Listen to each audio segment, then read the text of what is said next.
헬라인들은 어떤 신이든지 자기에게 복을 주기만 하면, 자기를 잘되게 해주면 그것이 복이라고 생각을 했고, 유대인들은 율법을 잘 지켜야 복이 주어진다는 전제 조건을 가지고 그런 복을 추구하며 살았습니다. 그런데 하나님께서 인간에게 주신 그 최초의 복은 그런 복과는 다릅니다. 오늘 본문에 등장하는 복은 복을 최초로 하나님께서 인간에게 주신 그 백성들에게만 주신 원천의 복을 의미합니다.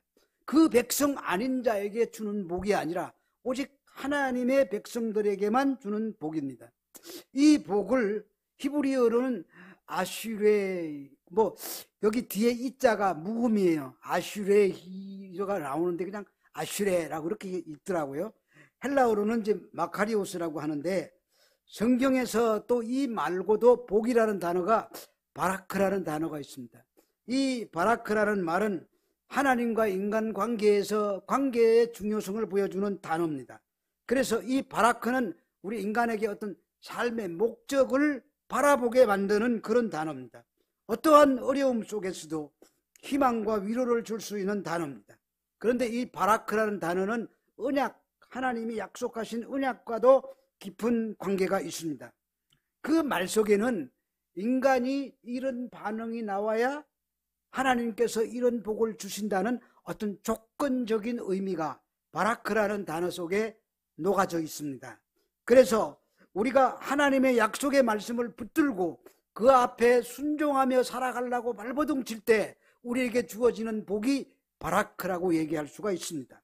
그래서 이스라엘 백성들이 하나님의 말씀을 따라서 제대로 살아갈 때에는 하나님께서 늘 형통하게 해주셨습니다. 그러나 하나님 말씀을 벗어나서 자기의 생각과 자기의 좋을 대로 행하던 사람들에게는 하나님께서 가차없이 징벌하시고 벌을 내리셨습니다. 그 이야기가 기록된 책이 대표적으로 사사기에 다 기록이 되어 있잖아요. 순종할 때는 복을 주시고 불순종할 때는 또 징벌하시고, 그래서 신명기서의 그 신명기 사건과 똑같이 하나님께 순종할 때 복이 주어지는 것입니다. 그런데 거기에 비해서 이 팔복에 나오는 이 마카리오스, 아슈레이라는 그 단어는 원천적인 복을 말합니다. 이거는 이미 복을 받은 하나님의 백성들에게 복을 받은 사람들에 대한 얘기입니다. 우리는 이미 하나님의 그 구원 안에 들어와 있다면 우리는 이미 복을 받을 것이 아니라 이미 복을 받은 자들입니다. 우리가 하나님께 속한 자라면 우리는 하나님께 이미 복을 받은 자들입니다. 그러므로 바라크라는 복에 대해서 우리가 축복을 바라보면서 어떤 조건이 있어야 복을 받는 그런 사람들이 아닙니다. 그런데 이 마카리오스, 아슈레이라는 이 단어가 한국말로 풀이하는 게 훨씬 원문보다 더 그 기분이 살아나는 그런 말이 있습니다. 그것이 복덩어리라는 말입니다. 저와 여러분들 하나님께 그 택한 선택자 속에 들어있다면 우리는 이미 복덩어리들입니다. 복덩어리라는 것은 우리가 복을 받으라는 그 바라크보다는 더 원천적인 복, 그런 복을 얘기할 수가 있는 것입니다. 팔복에서 복은 이미 복을 받은 자들에게 말하는 것으로서 그 복덩어리들에게는 이런 표징, 이런 현상들이 나올 것이다 라고 말하고 있는 것입니다. 그래서 이 팔복의 구조를 보면은 심령이 가난한 자는 복이 있나니, 그 다음에 주는 게 뭐예요? 천국이 저희 것이며, 그 다음에 맨 마지막 8번째 복은 의를 위하여 핍박을 받는 자는 복이 있나니 천국이 저희 것임이라. 그러니까 앞뒤로 천국이라는 괄호가 들어있고 그 괄호 안에 여러 가지 의미가 더 들어있죠.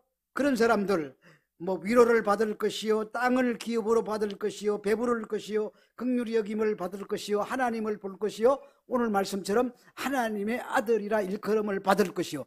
그 괄호 안에 들어가 있는 우리가 흔히 얘기하는 인클루지오 문법, 기법, 그걸 그대로 적용하고 있는 것을 볼 수가 있습니다.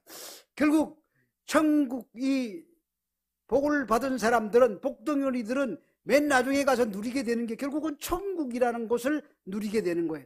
천국에 가면은 하나님을 볼 수도 있고, 천국에 가면은 천국이라는 땅을 우리가 소유하는 것이고, 천국에 가면은 하나님께서 우리가 이 땅에서 흘린 눈물을 닦아주는 위로를 받을 것이고, 배부름을 느낄 것이며, 하나님이 우리를 불쌍히 여겨주실 것이고, 그런 모든 것들이 저 천국 안에 다 포함되어 있는 내용이라고 이야기할 수가 있습니다.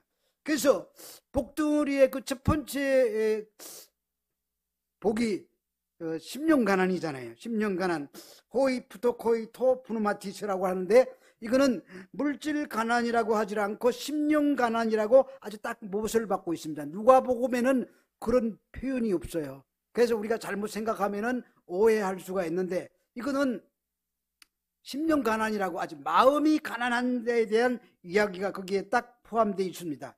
당연히 이 속에는 경제적인 빈곤도 들어있지만 10년이 가난한 자라는 수식어를 붙여놓고 있기 때문에 우리는 마음이 가난한 데 초점을 맞춰야 되는 것입니다. 구약에도 가난한 자란 말을 나누는데 이거는 종말론적인 의미를 담고 있습니다. 그래서 이 가난이라는 단어 헬라어 푸토코스는 동일한 의미를 가진 히브리어 아나라는 그런 단어에서 나온 말인데, 이거는 부자들로 권력자들로부터 수탈을 당해서 아무것도 없는 상태예요. 아무것도 할 수 없는 상태. 자기 힘으로는 뭐도 할 수 없는 상태. 그래서 우리 복음서에 나오는 1만 달란트 빚진 자가 있지 않습니까? 1만 달란트 빚진 자는 죽었다 깨어나도 1만 달란트를 갚을 능력이 없어요. 그래서 그 1만 달란트가 결국은 탕감을 받는데, 근데 그 초점은 거기에 있는 게 아니라 우리는 하나님 앞에 얼마를 빚진 사람이나 마찬가지냐면은 1만 달란트 빚진 사람이나 마찬가지예요. 우리는 하나님의 은혜에 대해서 우리가 갚을 능력이 없어요. 힘이 없어요. 그래서 우리는 늘 무슨 생각을 해야 되느냐? 하나님 감사합니다. 그저 감사합니다. 주님이 은혜가 아니면 나나 살아갈 도리가 없습니다. 오직 주님의 의를 바라보며 주님께 매달리는 그 안타까운 마음을 심령이 가난한 상태라고 얘기할 수가 있을 것입니다. 오직 하나님만 의지할 수 있는 자라야 이런 이야기를 할 수가 있는 것입니다. 그러면 그런 자들이 복이 잇따릅니다. 하나님만 의지할 수밖에 없는 자, 이런 사람들이 복덩어리가 되는 것입니다. 자, 믿는 사람들에게는, 복덩어리가 된 사람들에게는 이렇게 저렇게 해야만 복을 받는 그런 것이 아니라, 복을 받은 그 표가 나오는 것이 우리 복덩어리들에게 8가지로 나타나고 있습니다. 근데 오늘 복은 7번째 복으로서 화평에 대한 복입니다. 당시 세계의 패권은 로마가 쥐고 있었습니다. 그 로마가 쥐고 있었는데, 이 로마는 다른 나라를 점령해서 식민국가로 삼으면은 이 로마는 그 식민국가 사람들에게 종교 관용 정책을 썼습니다. 무슨 종교를 믿든지 거기에 대해서 간섭하지 않았습니다. 그래서 로마가 추구하는 대표적인 통치 개념을 학자들은 뭐라고 부르느냐면 팍스 로마라고 부릅니다. 팍스는 여러분들이 아시다시피 평화라는 뜻이지 않습니까? 로마는 평화를 추구하는 나라다, 이런 의미를 가지고 있습니다. 그래서 그 빌립보 교회에서 바울이 감옥에 갇히는 일이 있었는데, 이 바울이 감옥에 갇힌 것은 기독교 복음을 전했기 때문에 감옥에 갇힌 게 아니에요. 그것 때문에 사회 소요 사태가 일어나서 로마의 평화를 어지럽히는 결과를 가져왔기 때문에 감옥에 갇힌 것입니다. 에베소서에서도 그런 소요가 일어났죠. 이것은 평화를 깨뜨렸기 때문에 로마 제국에서 그렇게 강하게 압력을 행사한 것입니다. 그런데 이렇게 얘기하다가 보면은 로마가 추구하는 평화는 물리적으로 힘으로 권력으로 강제해서 일어나는 평화라고 정의할 수가 있습니다. 그것은 오늘날도 마찬가지입니다. 오늘날의 평화가 어떻게 유지됩니까? 힘을 가져야 평화가 유지됩니다. 그래서 전 세계는 더 강력한 힘을 가진 나라가 되기 위해서 핵을 개발하고 무기를 개발하고, 우리나라도 핵을 만들 수 없는 입장에 있으니까, 북한이 핵 보유국이니까 거기에 대항하기 위해서 재래식 무기지만 아주 강력한 무기를 많이 만들고 있지 않습니까? 그 보니까 현무5라는 게 이번에 국군의 날에 이렇게 시가행전을 했는데 그게 얼마나 대단한 위력을 가졌는지 평양 시내 30발만 떨어뜨리면 지하 200m까지 초토화시킨다고 그렇게 나왔더라고요. 그러니까 핵무기의 보급관은 그런 걸 만들었는데 왜 이런 걸 만들었겠습니까? 평화를 유지하기 위해서. 그러니까 이 세상에서 얘기하는 평화는 힘에 의한 평화예요. 권력에 의한 평화고. 그래서 그런 평화를 우리가 세상이 말하는 평화라고 말할 수 있다면 오늘 본문은 그것과는 다르다는 얘기입니다. 본문은 화평케 하는 자는 복이 있나니 그들이 하나님의 아들이라 일컬음을 받을 것이며, 화평케 하는 자는 헬라어로 호이 에레노 포이 호이호이 포이호이입니다. 이는 평화에 속한 사람이라는 뜻이 아니라 평화를 만들어가는 자라는 뜻이 있습니다. 그 평화라는 뜻이 에이레네인데 이거는 구약의 히브리어에 나오는 샬롬이라는 단어와 비슷한 의미가 갖고 있습니다. 그래서 근본적으로 이 평화는 하나님과 인간과 사이에서 나타나는 화평, 평안, 그것을 여기서 샬롬이라고 얘기할 수 있고 에이레네라고 얘기할 수 있는 것입니다. 그래서 인류에서 가장 화평의 실현자는 예수 그리스도십니다. 왜냐하면 원수되었던 우리들을 하나님과 화목하게 만들어 주신 분이시기 때문에 그분이 우리에게 가장 화평을 가져다 주는 분이라고 얘기할 수 있습니다. 우리는 그 은혜로 살아가는 사람들입니다.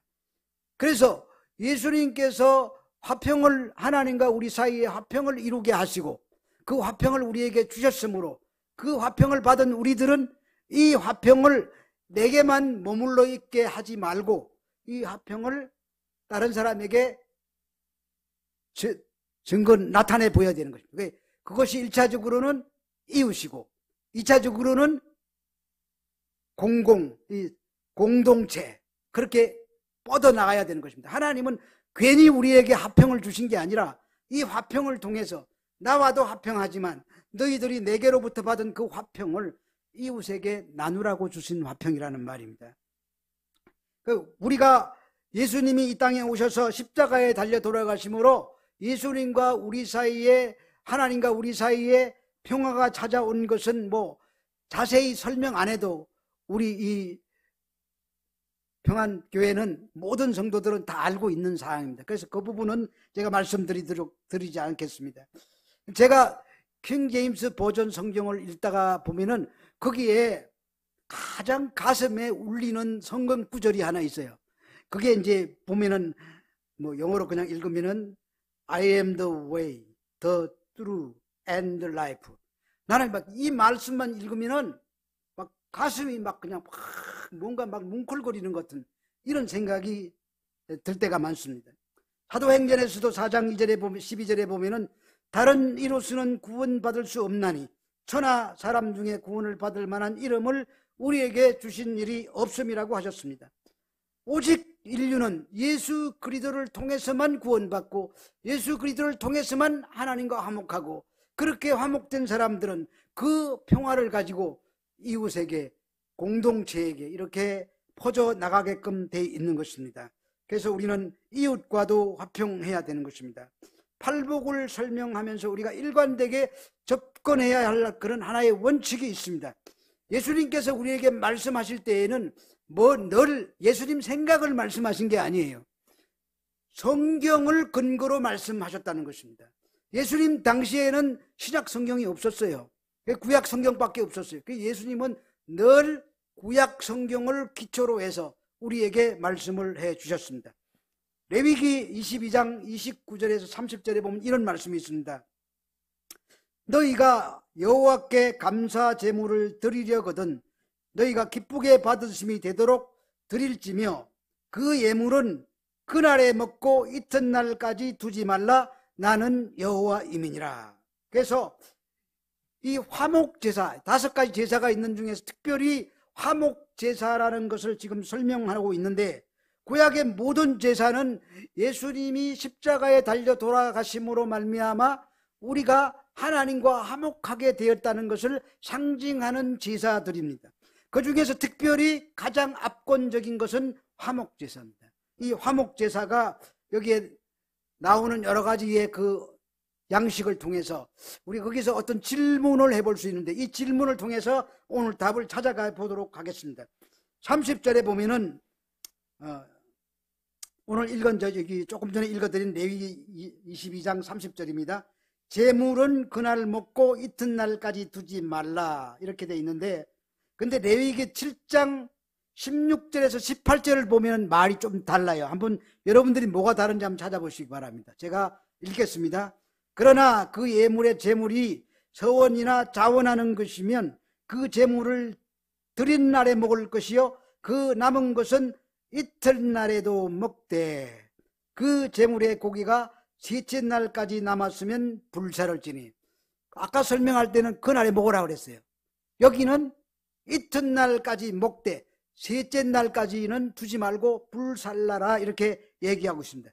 셋째 날에 조금이라도 먹으면 그 제사는 기쁘게 받아들이지 않을 것이라 드린 자에게도 예물답게 되지 못하고 도리어 가중한 것이 될 것이며 그것을 먹는 자는 그 죄를 짊어지리라, 이렇게 되어 있습니다. 그러니까 셋째 날까지는 절대로 두었다가 먹으면 안 된다고 하십니다. 여기서 질문이 생기죠. 왜 둘째 날까지는 되는데 셋째 날까지는 안 될까요? 그 이유를 우리가 찾아봐야 됩니다. 예를 들면 이제 화목제물로 드리는 그 예물의 종류가 소, 염소, 양, 더 가난한 사람은 이제 더 약한 제물도 드리기는 하지만 대표적으로 이 서원제나 이런 자원제는 소를 많이 드렸다고 그래요. 그 소를 예를 들어 봅시다. 여러분, 소를 가지고 이제 하나님께 화목제사를 드렸는데 그걸 제사를 드린 사람이 그날에 다 먹을 수 있어요? 소 한 마리 그날 당일에 다 먹을 사람은 아무리 찾아봐도 이 세상에는 없어요.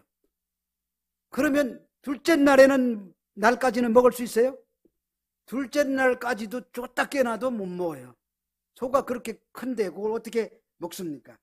그래서 우리는 먹을 수 없다, 절대 불가능하다. 근데 이 절대 불가능하다는 속에 메시지가 있다는 것입니다. 왜 못 먹느냐? 왜 먹을 수 없느냐? 먹을 수 있는 방법이 있는데 그게 뭐냐는 얘기입니다. 그거 어떻게 해야 될까요? 내가 이튿날까지 못 먹으면 어떻게 먹어야 그걸 먹을 수 있을까요? 나눠야 돼요. 나눠야 돼요. 이게 화목이에요. 이게 화평이에요.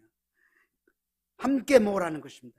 하나님이 가장 대인관계에서, 서로 관계에서 좋아하시는 하나님의 그 매뉴얼이 함께 하는 것이고 나누는 것이에요. 딱 두 가지 매뉴얼이 있어요. 함께 하는 거. 하나님 함께 하는 걸 그렇게 좋아해요. 그 교회도 보면은요, 함께 하는 걸 좋아해요. 뭐 별거 아닌 문제를 하나 해결하면은 혼자서 연구하고 혼자서 일해도 금방 한두 시간이면 끝나는 일을 막 임원들 다 불러요. 다 불러 모아가지고 회의하고 의견 들어보고, 야, 배고프니까 뭐 좀 먹고 하자, 뭐 그것도 사서 먹고 점심 먹고, 그러다 보면은 의견 맞추다 보면은 뭐 하루가 다 가버려요. 교회에서 하는 일은 아주 비효율적인 것입니다.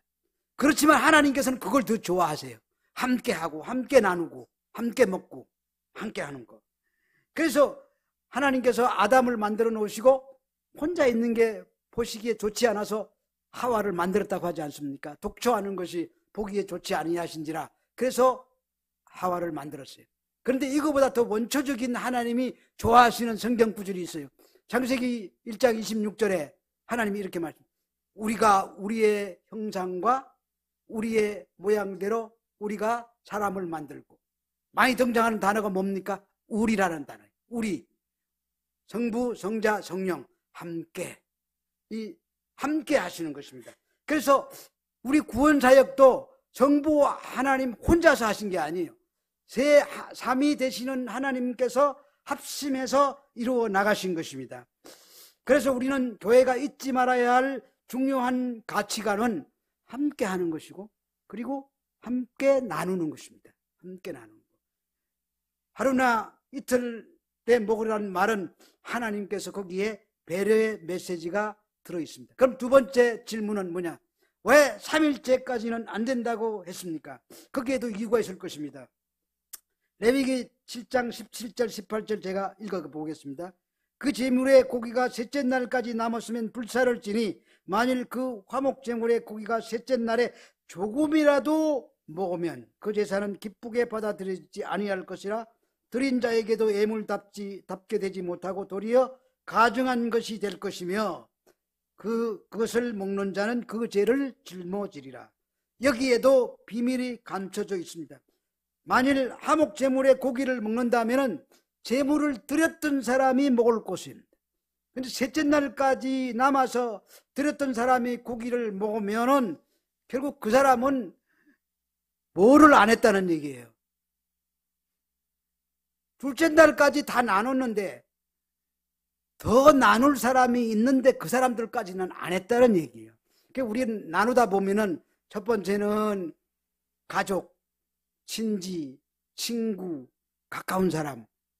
근데 다 먹으려면은 셋째 날까지 안 두고 다 먹으려면은 비기 싫은 사람도 꼴비기 싫은 사람도 원수 같은 사람도 다 불러서 같이 먹어야 된다는 얘기예요. 그 얘기를 이 질문 속에 담아놓고 있는 것입니다. 그래서 우리가 안 남기려면은 다 먹어야 된다.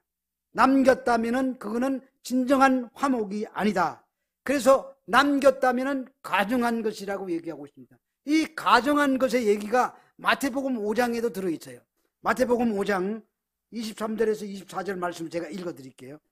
그러므로 예물을 제단에 드리러 가다가 거기서 내 형제에게 원망 들을 만한 일이 있는 것이 생각나거든 예물을 제단 앞에 두고 가서 먼저 형제와 화목하고 그 후에 와서 예물을 드려라. 드리다가 원망 들을 만한 일이 생각났다고 그럽니다.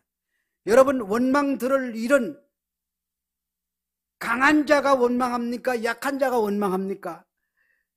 갑이 원망합니까? 을이 원망합니까? 항상 을이 원망하고 항상 약자가 원망해요. 그러니까 그런 약자의 원망 소리가 들리거들랑 교회 가서 예배 드리는 것도 좋다 이거예요. 근데 그거 전에 여기 보죠. 먼저 가서가 중요한 거예요. 예배도 중요하고 다른 것도 중요하지만 그것보다 화목하는 일이 더 중요하다는 얘기입니다. 그래서 먼저 해야 되는 것입니다. 그렇지 않으면은 그 레위기의 말씀대로 하면은 그 제사는 가정한 제사가 된다는 거예요. 가정한 제사.